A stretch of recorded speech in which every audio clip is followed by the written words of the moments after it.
Hello, thank you so much for joining me here today. I really appreciate your time. I just have a few questions for you.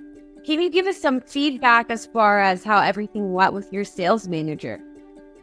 Oh, everything went really well. I felt really informed, and they kind of kept everything together in one spot for me, so that I didn't have to kind of chase any loose ends or anything. And I had a really good experience with the sales managers. Fantastic. And if you had any questions along the way, were they able to advise you? Yeah, absolutely. And they were always available. I mean, for the most part, during the business hours or whatever. For the most part, were available, and were, like I said, they were really knowledgeable. And I felt like by the time we were done, that I was making a good, knowledgeable, educated decision. Fantastic. And why did you choose to go solar? Just kind of, I seen how things were kind of going, and I was trying to get ahead of the curve with the coal mines and stuff. I would live in southern Illinois, so the coal mines around here kind of shutting down.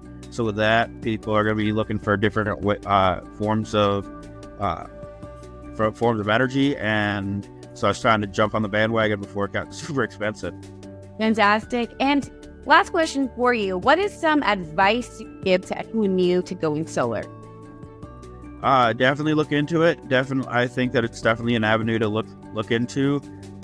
If you own your home and you don't expect to move, I think it's a really great idea. I know that we've talked to some people that have gone solar and they weren't planning on living there forever, and now they're having issues with getting the solar panels moved. But if you're someplace that you plan on staying and owning, definitely think it's a great avenue to help yourself out. Fantastic. All right. Well, thank you so much for your time today. You did such a great job giving us this feedback, and I thank you for your time. Awesome. Thank you.